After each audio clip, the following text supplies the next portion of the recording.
Olá, sejam bem-vindos à nossa 10ª aula de estudo da fenomenologia. Nós estamos, neste momento do curso, estudando a respeito da irrupção da fenomenologia na obra As Investigações Lógicas de Edmund Husserl, publicadas pela primeira vez em 1901. As investigações lógicas são exercícios de uma fenomenologia da lógica. Esta procura trazer à clareza as coisas mesmas da lógica. Quer dizer, ela se propõe, em geral, uma vez, tematizar os objetos com os quais a lógica se ocupa, de tal modo que uma pesquisa referida a isso seja posta na possibilidade de trabalhar realmente junto das coisas em causa. Que os objetos específicos desta disciplina sejam trazidos a uma intuição específica que os demonstre. É assim que, no interior da dinâmica das investigações lógicas, surge a fenomenologia enquanto um método, isto é, um modo de tratamento essencialmente filosófico de questões fundamentais, o qual, enquanto tal, não é nem lógica nem psicologia, embora irrompa historicamente no contexto de uma discussão que envolvia a relação problemática entre essas duas ciências. Bom, então, as investigações lógicas elas caminham no entremeio, por assim dizer, das duas ciências, da psicologia e da lógica. A fenomenologia não é nem psicologia e nem lógica, embora o que Husserl tem em mente é uma fenomenologia daquelas coisas que são próprias da lógica, do conhecimento lógico. E, para isso, Husserl também tenha que, muitas vezes, retomar a questão da consciência e de sua relação com os objetos, sejam eles quais forem, mas de um modo especial, os objetos chamados lógicos. Vamos tentar entender, então, como é que é este modo de tratamento. Uma palavra importante é que esses objetos de estudo, sejam eles quais forem, em qualquer ciência que seja, precisam ser trazidos à luz, precisam se tornar fenômenos, isto é, precisam se dar em uma intuição que seja capaz de mostrar a coisa ela mesma, desde ela mesma. Isso é o que marca o método fenomenológico. Bom, então, a lógica, quanto qualquer outra ciência, ela necessita da fenomenologia. A fenomenologia é que abre as fontes das quais jorram os conceitos fundamentais e as leis ideais da lógica pura, no entendimento de Husserl. Então, é uma análise fenomenológica que vai tentar elucidar os conceitos fundamentais da lógica. Bem, essa análise fenomenológica ela se pauta não pela mera análise formal, ela precisa trazer à intuição as significações dos termos, das palavras que marcam esses conceitos fundamentais. Husserl escreve: nós não queremos absolutamente nos dar por satisfeitos com meras palavras, isto é, com um entendimento meramente simbólico das palavras. Assim como temos, antes de tudo, em nossas reflexões sobre o sentido das leis que são apresentadas na lógica pura, sobre conceitos, juízos, verdades e assim por diante, com todas as suas variadas especificações. Significações que são animadas só por intuições longínquas, confusas e impróprias, quando são ao menos intuições, não podem nos bastar. Nós queremos voltar às coisas mesmas. Em alemão, wir wollen auf die Sachen selbst zurückgehen. Nós queremos retornar às coisas mesmas que estão em questão. Segue Russell. Nós queremos trazer à evidência, junto a intuições plenamente desenvolvidas, que isto que aqui se dá em abstração atualmente efetuada, seja verdadeiramente, realmente, aquilo que as significações das palavras, na expressão de uma lei, intencionam. E do ponto de vista da prática do conhecimento, nós queremos despertar em nós a disposição de manter firmes as significações em sua irremovível identidade, através de uma medição suficientemente repetida junto a intuições reproduzíveis, respectivamente, junto à efetuação intuitiva da abstração. Através da especificação dos conceitos confusos e da modificação oportuna da terminologia, nós conquistamos então também a desejada clareza e nitidez das proposições lógicas. Bom, então, aqui é importante ver como para Russell é importante que não permaneçamos num entendimento meramente simbólico das palavras. Ou seja, quando nós usamos as palavras de uma maneira vaga, de uma maneira praticamente cega, quando nós não somos capazes de ver, de intuir o que é que se trata quando usamos estas palavras. A lógica, por exemplo, fala de conceitos, juízos, verdades. Então, para Russell era importante procurar ver e intuir o que são essas coisas, entre aspas, da lógica, conceitos, juízos, verdades. Nisso, é importante não permanecer usando palavras cujas significações são animadas por intuições longínquas, confusas e impróprias. Então, o conhecimento fenomenológico, o pensamento fenomenológico é caracterizado por esse primado da intuição. A busca de uma intuição, isto é, de uma visão clara e nítida, clara e distinta, daquilo que a cada vez está em questão, das coisas mesmas, die Sachen selbst. Então, esta é, digamos, o princípio da investigação fenomenológica que vai surgindo com a própria obra Fenomenologia, das investigações lógicas. É importante notar que nós hoje usamos a lógica para analisar a linguagem e assim decidir se um discurso tem clareza e nitidez.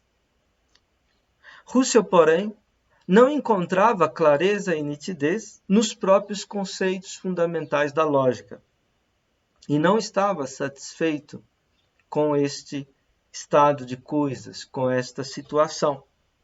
É então que ele procura abrir um caminho de análise que ele chama de fenomenológica para tentar tornar mais claros e nítidos os próprios conceitos fundamentais da lógica, para que as palavras trazessem significações que fossem animadas de intuições claras e nítidas, não intuições longínquas, confusas e impróprias. Fenomenologia é, assim, o empenho de ver, de captar em intuições aquilo de que se trata. E tudo isso numa perspectiva de intelecção da ideia, da essência, da estrutura estruturante do fenômeno em causa. Então, digamos que a fenomenologia surge como esta atitude de investigação. Bem, tentemos falar agora do conteúdo dessas investigações lógicas. O ponto de partida das investigações é justamente a linguagem. Mas a questão é como é que Russell assume a linguagem como ponto de partida. Poderíamos dizer que a linguagem ali é meio. Meio não no sentido de meio para alguma coisa, não no sentido de instrumento que se usa para alcançar um determinado fim. A linguagem é meio em outro sentido. Ela é meio como médium, ou seja, ela é meio como o elemento. Assim como a água é o meio em que vive o peixe. Dessa maneira, o pensamento vive no elemento, no meio da linguagem. O meio é aquilo que não somente envolve alguma coisa, mas o permeia. É aquilo que o perpassa e o envolve ou ultrapassa o meio. Então, a linguagem aparece nas investigações lógicas como o próprio meio do pensamento, o próprio elemento no qual o pensamento pode pensar, no qual pode se dar algo enquanto pensado. Bem, mas a questão é como é que Russell entende a linguagem? A partir de quê? A resposta é: Russell entende a linguagem a partir da expressão. A linguagem é um evento de expressão. Aquilo que está em jogo na linguagem enquanto evento de expressão é a significação. Daí que expressão e significação constituem o ponto de partida das investigações. São o tema da primeira investigação lógica. Bem, Heidegger expõe o seguinte a respeito deste ponto de partida das investigações lógicas. A lógica, segundo a tradição, tem como tema conceito, juízo, conclusões. Algo que se dá ao modo de significação, que está em conexão com a expressão linguística, que não é acidental. Com efeito, todo pensar e conhecer, toda pesquisa teorética sedimenta-se em enunciados. Então, esses temas da lógica tradicional, conceitos, juízos, conclusões, devem ser investigados fenomenologicamente.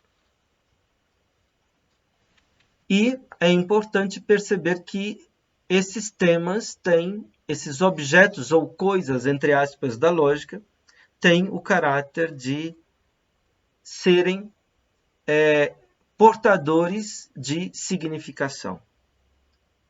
Então, expressão e significação é o tema da primeira investigação. Para Russell, expressões são signos, mas nem todos os signos são expressões. Russell distingue entre signos indicativos e signos significativos.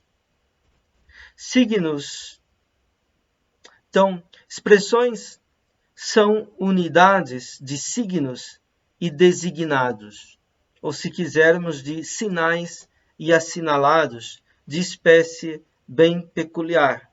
Expressões são sinais significativos. A significação adere ao ato significativo. Com a expressão que suscita o ato que confere o sentido, nos orientamos ao objeto. A expressão compete ter uma significação. Na significação é que se constitui a relação com o objeto. Toda e qualquer expressão não quer apenas dizer alguma coisa, mas também diz algo acerca de qualquer coisa. ela não tem apenas a sua significação, mas refere-se também a quaisquer objetos. Então, todo sinal remete a um assinalado, remete a um designado. Porém, expressões são sinais ou signos que remetem a um designado através de uma significação. Então, as expressões, elas são sinais significativos. Ser sinal significativo significa dar a inteligir alguma coisa, dar a compreender alguma coisa. Então, as expressões são sinais que não somente remetem a alguma coisa de outro, mas elas são sinais que dão a entender alguma coisa a respeito de alguma coisa. Lembremos aquilo que caracterizava o logos para Platão, legenti katatinos. Falar é expor, dizer, propor alguma coisa a respeito de alguma coisa. Então, assim, na expressão, nós temos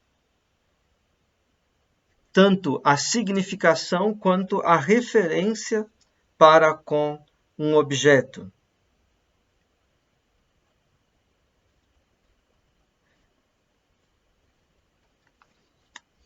Husserl vai considerar 3 momentos da expressão. A manifestação sensível é a expressão enquanto a fala, no sentido da voz articulada, por exemplo, quando a gente fala, ou do escrito, aquilo que está impresso, ou aquilo que aparece numa tela, por exemplo. Isto é o aspecto da manifestação sensível da expressão. Pode ser a voz, mas pode ser também as letras do alfabeto, a escrita, ou qualquer outro tipo de escritura. Depois, outro aspecto da expressão é a significação. É aquilo que se dá a pensar, aquilo que se dá a compreender. E, por fim, temos o objeto, aquilo a que a expressão se refere. Em cada expressão, alguma coisa é manifestada, alguma coisa é significada, alguma coisa é nomeada ou designada. E quando nós falamos de expressão, o que é expresso aparece nessa plurivalência de significações. Ou seja, eu posso entender que o que é expresso é a manifestação, a voz ou a escrita, é a significação, aquilo que dá a pensar, aquilo que faz o pensamento compreender, inteligir, ou o que é expresso é o objeto a que a expressão nos remete. Bem, outro ponto importante é que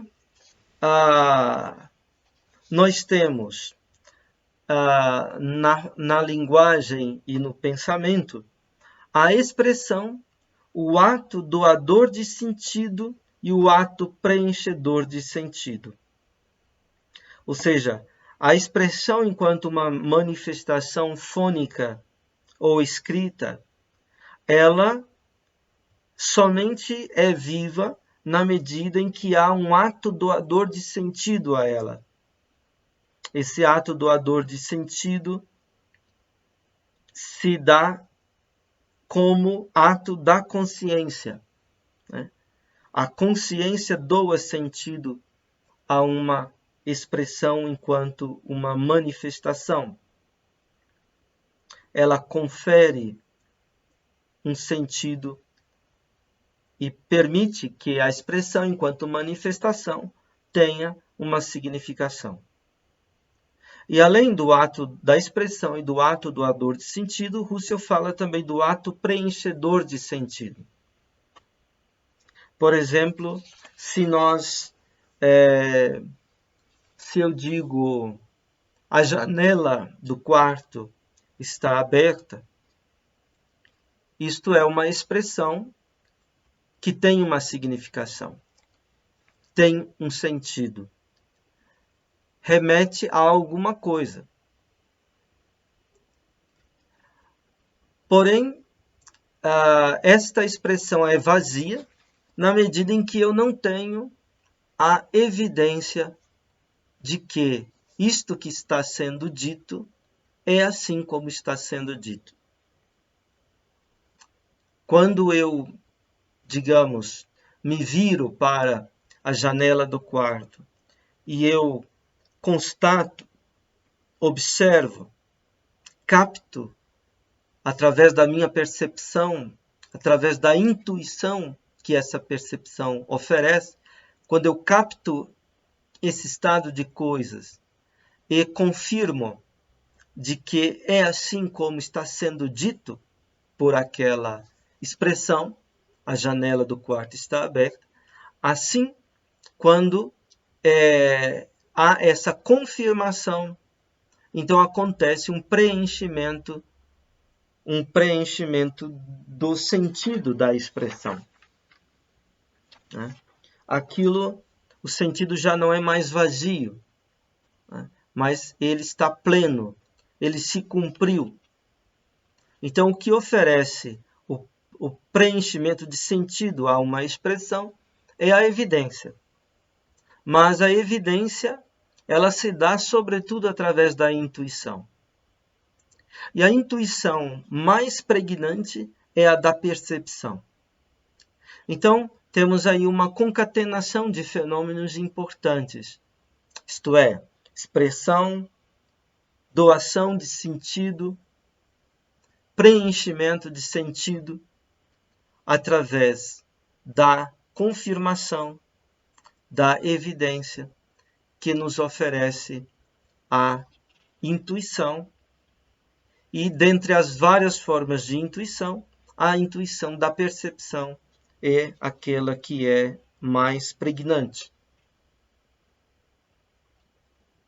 Bom, Russell observa que a significação ela tem um caráter de idealidade.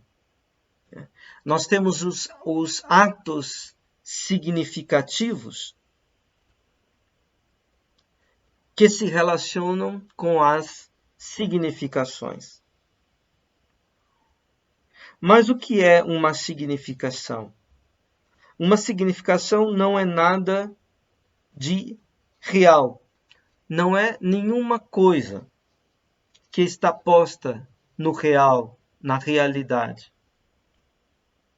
A significação, neste sentido, ela é marcada pelo sentido de irrealidade.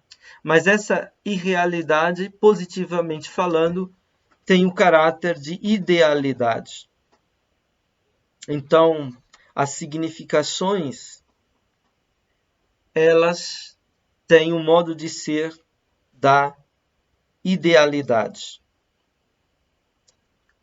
Bem, então, a linguagem e o pensamento, eles vivem nessa esfera, digamos, da idealidade. Embora é mediante esta esfera da idealidade que nós nos referimos à realidade. Os nossos atos de significar são reais. E aquilo a que nós nos referimos no mundo, os objetos, os fatos, os estados de coisa, também, via de regra, tem o caráter de real. Digo via de regra porque nós podemos falar também do que não é real. Podemos falar do que é ideal, como falamos agora das significações. Podemos falar daquilo que é fictício, daquilo que é imaginário. Bem, se as significações têm o caráter do modo de ser do ideal, da idealidade, então surge a importância de sermos capazes de captar o ser ideal. O ser, aqui nessas investigações lógicas de Husserl, se divide entre o ser real e o ser ideal. Um problema do psicologismo era de desconhecer essa distinção entre real e ideal. Husserl resgata essa distinção, cuja origem remonta a Platão, essa distinção entre o real e o ideal. A questão é, o que é a ideia? Como nós somos capazes de apreender ideias? Husserl vai falar da ideia vermelho. Quando eu vejo uma coisa vermelha, esta coisa vermelha, ela é singular. Este vermelho aqui desta coisa é também singular, ou se quisermos, é particular. No entanto, Husserl diz, nós podemos abstrair, prescindir dessas notas particulares, singulares, e tentar captar o vermelho como uma espécie, como um tipo de cor, uma espécie de cor. Então, a Husserl vai retomar uma teoria da abstração a partir de Brentano. Essa teoria da abstração tem suas origens na própria filosofia medieval. Bem, numa passagem das investigações lógicas, no volume 2, Husserl diz o seguinte: a relação entre a significação e a expressão que o significa, respectivamente, e sua coloração significativa é o mesmo tipo de relação que se dá entre a espécie vermelho e o objeto vermelho da intuição, respectivamente, o momento vermelho que neste se manifesta.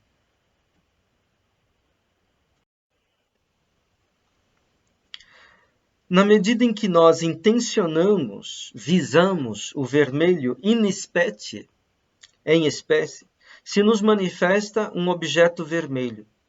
E neste sentido, nós dirigimos o olhar para ele, que nós, todavia, não intencionamos. Então, nós queremos ver a espécie de cor chamada vermelho. Nós olhamos para um objeto particular, singular, este vermelho aqui, que está, digamos, nesta maçã, por exemplo. Bem, então, embora nós estejamos vendo este vermelho aqui como este vermelho singular, que está neste objeto singular, esta maçã, nós não visamos, não intencionamos este vermelho aqui, mas visamos e intencionamos o vermelho como uma espécie de cor. O vermelho se diferencia, então, do verde, do azul, do amarelo. E nós, quando dizemos o vermelho, estamos com isso significando a espécie. Este vermelho, aquele vermelho, me fazem intuir o vermelho em espécie. Ao mesmo tempo, neste objeto se apresenta o momento vermelho, e do mesmo modo também aqui nós podemos de novo dizer que dirigimos o olhar para ele. Mas também neste momento, este traço particular individualmente determinado nós não intencionamos. Embora olhamos para este vermelho aqui, singular, nós não intencionamos, não visamos este vermelho singular. Mas, digamos, nós tomamos este vermelho aqui singular como um exemplo que nos mostra o tipo de cor que é o vermelho. Essa é a dinâmica que Russell está descrevendo. Enquanto se manifesta o objeto vermelho e nele o momento vermelho salientado, nós intencionamos muito mais o único e idêntico vermelho, e nós o intencionamos em um modo de consciência de novo gênero, através do qual justamente se nos torna objetual a espécie em vez do individual.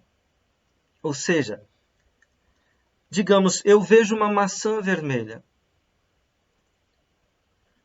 e minha consciência vive, opera nesta relação, nesse relacionamento de perceber a maçã vermelha. Mas digamos que eu quero ressaltar o vermelho dessa maçã. Agora é uma consciência que se detém neste vermelho aqui, né? Mas digamos que não me interessa simplesmente apreender este vermelho aqui, mas tomar este vermelho aqui como um exemplo, como um modelo, que me faz ver o tipo de cor que é o vermelho, a coloração própria do vermelho, o brilho próprio do vermelho. Então, eu estou intencionando agora o vermelho não individual, e sim o vermelho como espécie. Podemos transferir, portanto, aquilo que corresponde neste exemplo ao significado em sua relação com a expressão e com o seu significar, indiferentemente se esta é referida à intuição correspondente ou não. Então, o que Russell está tentando nos fazer entender é que quando nós expressamos, essa expressão tem uma significação. Mas a significação é cada vez esta significação aqui singular. Só que, digamos, a significação em seu sentido mais pleno e próprio não é a significação enquanto singular, e sim a significação enquanto espécie, enquanto tipo. Digamos, se eu expresso a palavra casa, com esse nome, casa, eu evoco uma significação. E posso estar também me referindo a um objeto, a esta casa, aquela outra casa. Eu evoco esta significação. O conceito de casa, a noção de casa, né? Então, cada vez, cada um, em cada ato pelo qual nomeia, usa a expressão casa, tem ali algo de individual, de particular. Mas, ao mesmo tempo, nós podemos prescindir de tudo aquilo que é individual e nos deter na significação em sua idealidade, ou seja, o momento da significação enquanto uma espécie de objeto, casa como sendo uma espécie de ente, né? Que a palavra casa nos dá a entender, nos faz compreender uma espécie de ente. Digamos que eu posso, né, imaginar casas dos mais diversos tipos, encontrar e perceber no mundo casas dos mais diversos tipos.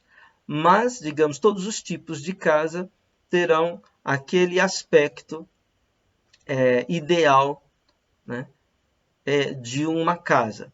Assim também acontece com a significação. Bem, a terceira e a quarta investigações lógicas, elas vão tratar do problema da distinção entre gramática e lógica. Ou melhor, da diferença entre distinções gramaticais e distinções lógicas. Elas vão nos levar para o problema da relação entre pensamento e linguagem. Nem sempre distinções gramaticais nos põem em face de distinções lógicas. Então, as distinções gramaticais, elas se referem, quando estamos tratando da gramática empírica, se referem a determinadas línguas e usos linguísticos. Né? Mas uma coisa é a língua, outra coisa é a linguagem na sua idealidade. Então, Russell vai desenvolver as investigações 3 e 4 a respeito disso. Bom, dois binômios tornam-se importantes nessas investigações. O binômio intenção significante e planificação ou preenchimento, e o binômio expressão e significação. O binômio expressão e significação nós já vimos. A intenção significante, o ato de significar, ele tem uma intenção, ele visa alguma coisa, se dirige a alguma coisa. Né? E isso pode ser preenchido ou planificado, ou pode permanecer vazio. Né? Bom, essa relação entre esses dois binômios, expressão e significação, intenção significante e planificação é muito importante. Russell detecta uma relação fenomenológica essencial entre eles. Russell diz assim: somente uma plena clarificação da relação fenomenológica essencial entre expressão, significação, intenção de significação e preenchimento ou planificação de significação pode proporcionar-nos a posição intermédia segura e trazer a relação entre análise de significação e análise gramatical à clareza exigida. Bom, então, tentando dar um passo a mais. As significações ideais se dão para e nos atos, isto é, na realização subjetiva de atos de significar, vale dizer, em vivências concretas. Nos atos de significação se deixam constatar, primeiro, atos nos quais tem lugar um compreender vazio. Segundo, mas tal compreender da significação pode se elaborar, de modo a transformar-se num compreender que está orientado para o estado de coisas ou conjuntura visada mesma, e assim tornar-se preenchida, planificada por ela. Bom, vamos supor que eu não conheça a cidade de Brasília. Vamos supor que eu ouça alguém dizer que no eixo monumental de Brasília estão presentes os edifícios dos ministérios, do Congresso Nacional, o Palácio do Planalto, o Palácio do Supremo Tribunal Federal, a Catedral, o Itamaraty. Digamos que eu não conheço Brasília e eu escute uma descrição assim. Agora, tudo isso para mim eu vou ter um compreender vazio. Digamos assim, porque está vazio de intuição. Eu compreendo, sigo a significação, consigo entender alguma coisa, mas eu não tenho uma evidência que é pregnante daquilo ali.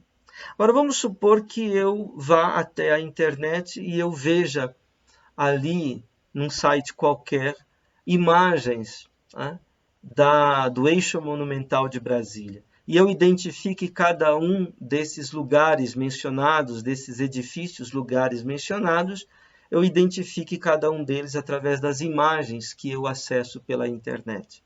Bem, aí o meu compreender já não é tão vago, ele já se preencheu um pouco mais, ficou mais planificado. Agora, vamos supor que eu não me contente com a consciência daquilo que me dá a mediação da imagem.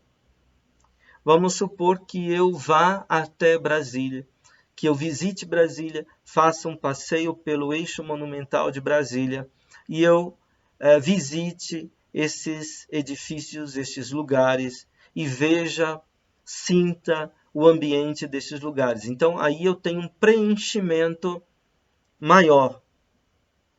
Esse preenchimento da intenção significante é maior. Eu tenho uma evidência maior, uma evidência que me é dada pela percepção da coisa ela mesma. Eu estive junto de Brasília. Não uma percepção mediada por uma imagem que reproduz aquela paisagem. Então, assim, Russell começa a marcar essa importante distinção, entre os atos significativos e suas duas possibilidades, de estar vazios ou de estar plenos. Intencionar vazio e planificação de significação são atos. Mas o que significa atos? Nas investigações lógicas, atos são idênticos com vivência intencional. Intencionais são as vivências, na medida em que se dirigem a algo. Então, a intenção, aqui tem o intentio, de tendere in, de tender para, de dirigir-se a. Nas investigações lógicas, Russell mantinha a identidade entre atos e vivências intencionais. Mais tarde, porém, Russell dirá que há vivências intencionais que não são atos. São as assim chamadas vivências de fundo. Então, no início, havia para Russell essa equivalência entre atos e vivências intencionais. Depois, Russell dirá que há vivências intencionais que não são atos. Todos os atos são vivências intencionais, mas nem todas as vivências intencionais são atos. Ele fala, por exemplo, de vivências de fundo que não seriam atos. E o que seriam atos para Russell no seu pensamento mais maduro? Atos são aquelas vivências intencionais nas quais se dá um ego cogito explícito, um eu penso explícito. Então, nas vivências intencionais em que não se dá um eu penso explícito, e ali não seriam atos, mas vivências de fundo. Talvez, por exemplo, quando nós estamos sonhando, nós estamos vivendo em atos intencionais, mas talvez não se possa chamar esses atos intencionais, essas vivências intencionais de atos, no sentido de ter um eu penso reflexivo, explícito. Das vivências intencionais e seus conteúdos trata a quinta investigação. Aos significados in specie correspondem os atos de significar. As significações devem jazer em intenções significantes, que podem entrar em uma certa relação para com a intuição. Uma intenção significante alcança sua forma mais elevada de evidência através da planificação que se dá junto a uma intuição. Digamos, se eu falo da casa em que nasci, mas esta casa em que nasci ela foi destruída, mas eu posso me recordar de como era aquela casa em que nasci. Ou eu posso, por exemplo, recorrer a uma fotografia daquela casa em que nasci. Então, esta fala, ela se preenche de uma intuição que me é dada pela recordação ou que me é dada pela imagem. Agora, a intuição que dá uma evidência mais pregnante é a da percepção direta e imediata da coisa ela mesma. Vamos supor que aquela casa exista e eu volte àquela casa. Então, eu tenho ali uma outra preenchimento da intenção significativa. As vivências do significar devem ser atos, e aquilo que tem o caráter de significado em cada ato particular de significar deve justamente residir na vivência do ato, e não no objeto. Isto deve jazer naquilo que o faz uma vivência intencional, dirigida ao objeto, diz Husserl. Bem, então a quinta investigação, ela vai tratar justamente dessa questão dos atos da consciência e de sua intencionalidade. Vai trabalhar a questão da intencionalidade. Ela vai tratar da fenomenologia pura das vivências em geral. Husserl vai tentar analisar os diversos tipos, espécies de vivências e suas estruturações. Por exemplo, uma espécie de vivência intencional é o recordar. Outra espécie de vivência intencional é o esperar. Digamos, cada uma terá sua estruturação. O recordar vai me fazer voltar a algo passado. O esperar me faz voltar para algo futuro. E assim por diante. Então, ele vai fazer uma análise da essência das vivências em suas estruturas de intencionalidade. Esse é o objetivo da quinta investigação. Bem, na sexta investigação, que é a mais importante, que nós retomaremos em outro momento, ele vai tratar de uma fenomenologia dos graus do conhecimento. E aí ele vai tomar em questão o problema da evidência e da verdade, assim como as diferenças entre intuição sensível e intuição categorial. Nós não temos apenas atos sensíveis que se referem a intuições sensíveis, como, por exemplo, a percepção deste vermelho, desta maçã, que apreende justamente este conteúdo por essa intuição sensível do vermelho da maçã. Mas, para Husserl, nós temos também atos categoriais, como atos de síntese, atos de ideação. E nestes atos nós temos acessos a formas que são, por sua vez, formas categoriais, né? Essas formas categoriais, para Husserl, elas também se dão numa intuição a nós. Então, nós temos também uma intuição categorial. Uma intuição, por exemplo, de igualdade. Uma intuição de diferença. Uma intuição, digamos, de diversidade, de semelhança, né? Então, se eu vejo voar no céu duas araras azuis, eu tenho a intuição das araras azuis, mas ao mesmo tempo eu tenho a intuição de formas categoriais, por exemplo, de identidade. Cada uma das araras é ela mesma para si mesma. A intuição da diferença, que uma não é a outra, que uma é diversa da outra. A intuição da igualdade, que ambas são azuis, por exemplo. Então, nossa percepção, ela não vive somente na apreensão daquilo que é sensível, mas também temos a apreensão de formas categoriais. Então, para Husserl, isso será muito importante. A nossa linguagem, o nosso pensamento lida com intuições sensíveis e intuições categoriais. O preenchimento das intenções significativas, das expressões, só será pleno se nós admitirmos que, além de intuições sensíveis, há também intuições categoriais. Então, é sobre isso que Husserl irá falar na sexta investigação. Bem, Como a obra Investigações Lógicas foi recebida, não poderemos aqui expor, né? Mas apenas para dizer que Dilthey recebeu as investigações lógicas como o passo mais decisivo na filosofia depois da crítica da razão pura de Kant.